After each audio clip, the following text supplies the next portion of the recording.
Hey guys, welcome back to Clownfish TV. This is Kneon. I am here with Geeky Sparkles. Hello.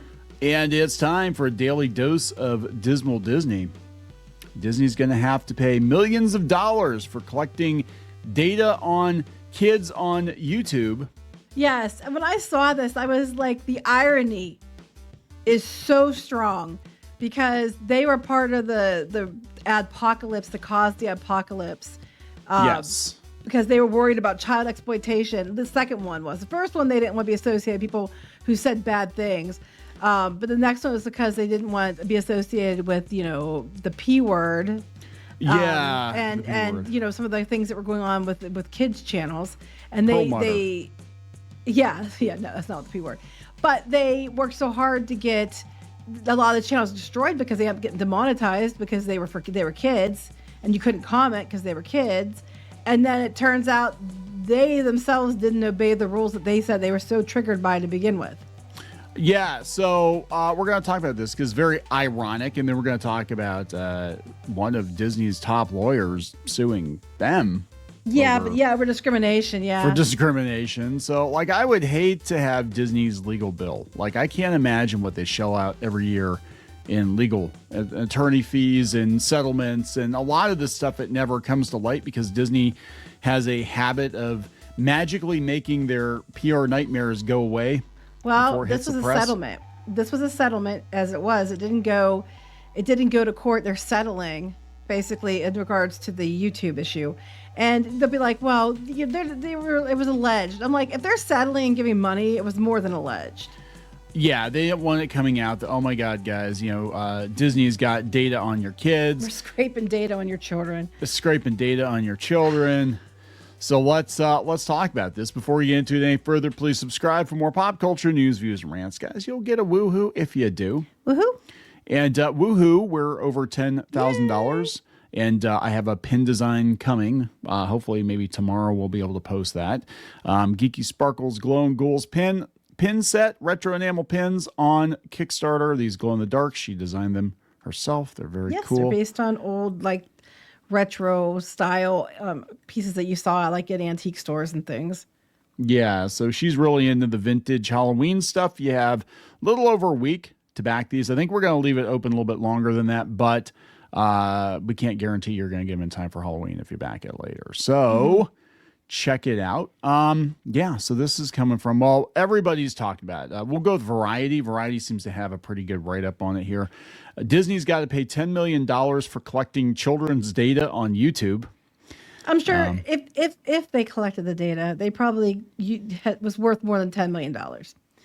But, you know. Yeah, so Disney's like, yeah, whatever. Barely an inconvenience. The FTC alleged that Disney failed to designate videos on the platform as made for kids. That designation is meant to comply with federal law that protects kids from having their data collected and used for targeted advertisements. Yes, but if it's made for kids, you can't have comments and you can't have, you know, other things. Engagement, yeah. Yeah, so they can't get that either if you have it on made for kids. So this is just very ironic because they said the FTC said in a statement that Disney will change its practices to comply with COPPA, the Children's Online Privacy Protection Act, which requires parental consent for data collection for users under 13 years old. Disney was instrumental in this happening and YouTube getting hit. And again, they were involved to some degree in both of the apocalypses. Is that the plural? Yeah, we'll say that. Apocalypse or something. Yeah. But they were involved in it, and they didn't want their ads on unsafe content. And this was back in 2019, and here they themselves were not, abiding by the rules. Yeah, and they were told apparently. Yeah. Yeah, they were told about it. They said our order penalizes Disney's abuse of parents' trust and through a mandated video review program makes room for the future of protecting kids online age assurance technology. So they're going to double down the age tech, which is going to actually screw up people's channels, by the way, probably, in my opinion. If you have a channel that caters to a younger audience, I think it's absolutely going to screw up. Yeah, because even if they aren't kids, they could easily get labeled because it's using AI to determine if a lot of adults watch like cartoons and all that crap and kids content because they like it, And now some people are going to be, if they're not designated as an adult already, they could potentially be labeled incorrectly. In a statement, Disney said it is committed to adhering to child privacy laws, supporting the well-being and safety of kids and families is at the heart of what we do. The company But then why didn't you double check and make sure that you were complying when you had such a hissy fit to begin with that caused the second apocalypse, at least in regards to the kid stuff? You turned around and were doing it and you weren't marking things properly and all that. Now you're like, oh, kids, we're all about, kids' rights and protecting kids. Well, you weren't in those videos. Yeah. So just to back it up here, we've actually been doing YouTube a lot longer than Clownfish TV. We actually had another channel. We actually were part of, we had a family channel that was part of Maker Studios, which got bought out by Disney. So we've been doing this since like 2013, 2014. Mm-hmm. And we saw all that go down too, that Disney wanted to control YouTube. So they bought Maker Studios, thinking if they bought that, they would get to control all these big YouTubers. At the time, Markiplier was in it and PewDiePie was in it. And then, of course, we had the PewDiePie debacle.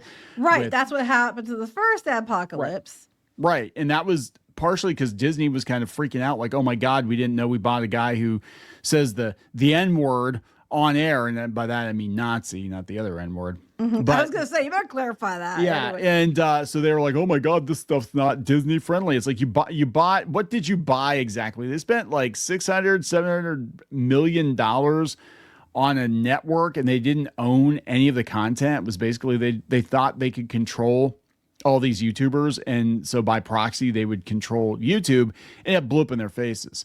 Yeah. And like you're going to go tell PewDiePie what he can and can't say. Well, I mean, they're pretty sure he made the comments he made in regards to because he wanted to get out of the thing with Disney. Yeah, that's what I've heard. That's what's the rumor. I don't know what went down, but yeah, my understanding was a lot of those guys didn't want to be associated with Disney. They basically got, because they had agreements with Maker and they got into it with Disney and they're like, damn, I didn't want to be part of Disney. It's kind of like Fox Animation and stuff too. They're like, we don't want to be controlled. And that's all they do is control. Like they assimilate and then you have to do what they want. And I mean, now we don't know that for sure, but that was the rumor. And then that imploded. And then let's see, we had the whole weird ass Elsa Spider-Man video saga. That was the brain rot of the day.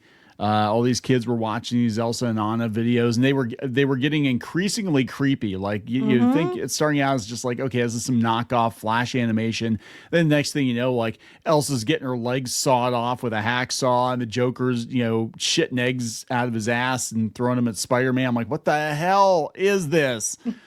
So then they had the YouTube kids, and then after that it was a bunch of P words that were, the people that Schlepp is against. Those people actually freeze framing on like family vlogs. And we're talking like 6-8-year-old kid panty shots and they were time stamping it. And then that whole thing was like, oh my God. So then that whole, all those family channels kind of cratered after that because people are like, we can't even put our kids on the internet, and make money off them anymore. What the hell? Like proper people, Yeah, right. Like what kind of world is it coming to where we can't just exploit our children online? Anyway, but it's again, Disney led the charge in this by threatening to withhold advertising. Then we saw that again with Twitter, and they're back on Twitter too. But now they're getting in trouble for violating the rules. Yeah, that's what the irony is in all this. They were the ones that were behind the apocalypse, which, to be fair, I want to say, I think that their whole reason they were doing it back then was to drive the ad rates down so they could pay less money. But that's a whole nother discussion. So, I think part of the reason that they made such a big fuss about it was because, it would give them a lower ad rate. It's ironic that after they had a hissy fit twice and led to the apocalypse, or they were part of the groups that led to it, they're in trouble for doing the thing that they were complaining about to begin with. Yes. But this is funny because this is Disney's statement here. The statement does not involve Disney-owned and operated digital platforms, but rather is limited to the distribution on some of our content on YouTube's platform. Disney has a long tradition of embracing the highest standards of compliance with children's privacy laws, and we remain committed to investing in the tools needed to continue to be a leader in this space. Now, Variety brings up in 2019, YouTube agreed to pay $170 million for collecting data on children. As part of that settlement, YouTube began requiring content providers to designate whether or not videos are made for kids. According to the FTC complaint, YouTube notified Disney in June of 2020 that some 300 videos from movies including The Incredibles, Coco, Toy Story, Tangled, and Frozen had not been designated as made for kids. The complaint states that YouTube redesignated the videos, but had to keep doing that with additional videos over the next couple of years. So they knew and they kept not doing it. They knew and they didn't care. Yeah. Yeah, it is whatever. Yeah, and honestly, I'm going to tell you, part of it might be the ad rates, because the ad rates are better on content for adults than it is for content for kids. It could be. It could be that. It could be someone that they kept switching out the interns and they weren't telling them that part. I mean, who knows? But whatever, or it could be they just want data. Because back in this time frame, that's when you had Iger and Chapek bragging about the all the data they had for people, because when you subscribe to Disney Plus, that they were taking their data and they were trying to use their preferences and they were going to cater content to you based to the data. Yeah, but they were going to cater content based on your preferences. Yes. And they kept bragging about this. And that would have been in the 2020 period, at least, that would have been the time when they were bragging about this stuff. So, you know, the data was king to them. That's all they wanted, was everybody to see how you buy things, to see how you do different things. So would they collect data on kids to try to target them for their parents and make them spend more money? Do I believe so? Yes. In my opinion, hell yeah, they would totally do it.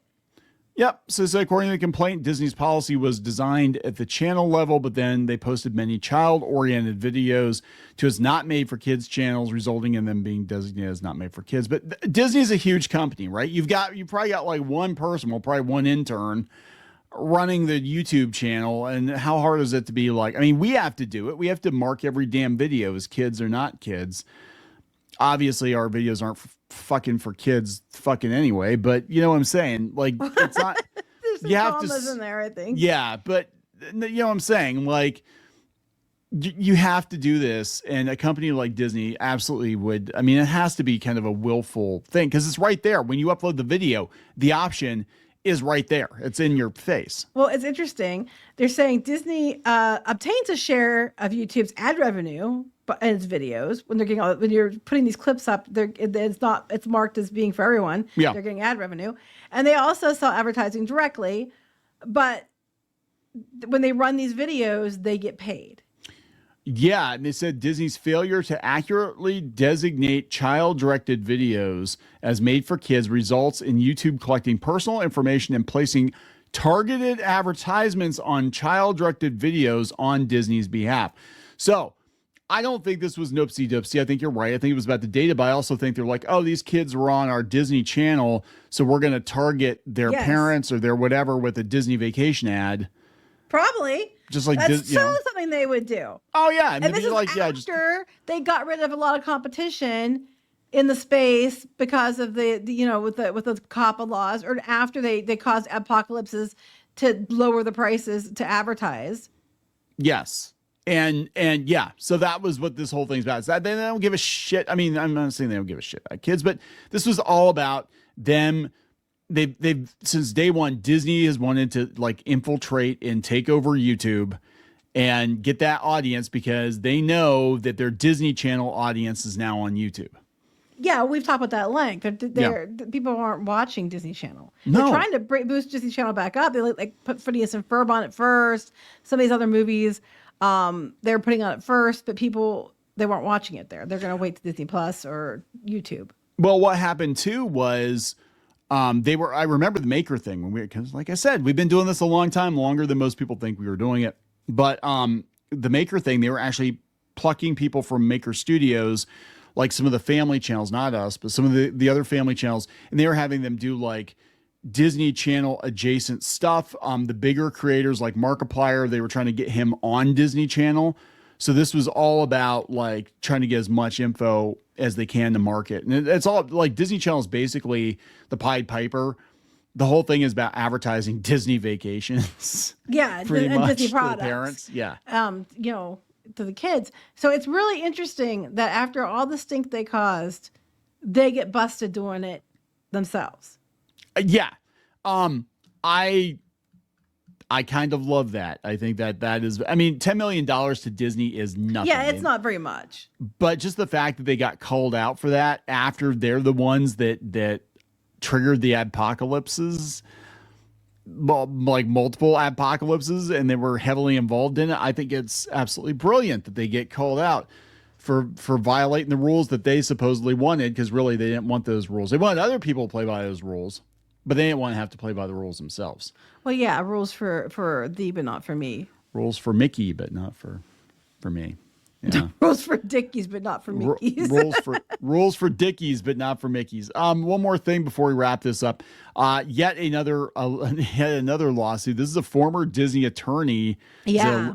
Alyssa Claret, is that how you pronounce her name? I don't know, but she's suing over pay discrimination and retaliation because apparently she was getting paid far less than her male counterparts and she was doing more work. So when Disney started doing all the layoffs and the cuts that we know about, yes, they cut her, and they said they had to cut her because, well, she went and told them that she was complaining about the fact that she was paid less. They didn't do anything. Then when they did the cuts, they cut her job and said that they had to cut her job because they had to make cuts to the department because it was costing too much money. But they kept the dude that she was doing more work than, that got paid more than her, even though he would be the one that should have gone when the one let go because he was costing more and he wasn't doing as much. And instead they cut her because she was complaining. And this is right after they got in trouble for the pay disparagement between male and female employees. Before this, they lost that case. Yeah, there was supposed to be a huge pay gap, and they lost that one. So here's the thing. Like, I mean, if it turns out that the male employee, see, this is where it gets tricky. If the male employee was actually doing a better job than she was, then yeah. If she's doing as good of a job, if not better, then yeah, she totally has a case. They kept giving her the work. So I don't know. Call me crazy, but if I have employees, and the one's a male and one's a woman, and I would be giving the one more work who does the job well. What is the movie with Hugh Grant, and was it Sandra Bullock, the one where she was like doing all his work and he was like the CEO? She wasn't doing his work; she was a lawyer. But yeah, she's a lawyer, but whatever. But like, yeah, was that the one where she was all like in the environment and stuff? Yeah, yeah. But I mean, I could see that. I could see it happening. But then the flip side of that is, so we have Disney's front facing persona is, we don't want any stinky white men working for us. We're going to be all diverse and inclusive. But then like behind the scenes, they're like, yeah, we don't know if he's white, but we just know that there was a dude and there was her, and allegedly, because this is all her complaint. This is all her complaint. So, allegedly she was getting paid far less. She was doing the majority of the work. And then she complained because she's like, this isn't right. This is probably before the settlement for the last disparagement, not disparagement, but the discrepancy. Yeah. And she complained, they ignored it, and then they fired her and said it was because they were making all kinds of cost cuts and she was costing too much, but she cost less than the other guy they kept, and she was the one doing most of the work, according to her case. But we do know Disney already got in trouble once and already settled because they were paying women less than men. Yeah, in this case, I'm more inclined to believe this because of when she was hired. She was there for 20 years, so it wasn't like she was some recent DEI hire. Like, she was there for 20 years, right? And yeah, I mean, if you've been there for 20 years and you know your shit, like, you should totally be getting it should just be like, this is what we pay our lawyers. Point. Right. It shouldn't matter. Stop. If you doesn't matter. A bean or a pole. It shouldn't matter. A bean or a pole. Yeah. Sliding down the beanpole. Can't say that. We don't want to lose our advertising. You got made for kids. Don't market for kids. Don't market for kids. Don't be Disney. Yeah. So I mean, that's the thing too. Like, the more problems because we've had so many people, and it goes back to like Sandra Kuba and stuff too. She worked in accounting, and the more loose cannons you've got out there with Disney, like, the more dirt's going to come out. So I fully expect this to be settled. Kind of like Gina Carano. Like, yeah, we'll just, settle this because we don't want the dirt. We don't want the dirty laundry getting out. And that's probably why they're just like, yeah, we'll just pay the $10 million. We made that yesterday at one park. Probably, yeah. Like, we don't really care. It's not a big deal. Barely an inconvenience. Oopsie doopsie. You're gonna get in trouble for stealing people's catchphrases. Anyway, we're gonna wrap this up. Yeah. Please subscribe for more pop culture news, views, and rants. Guys, we'll talk later. Bye. For more pop culture news, views, and rants, go to news.clownfishtv.com. That's news.clownfishtv.com.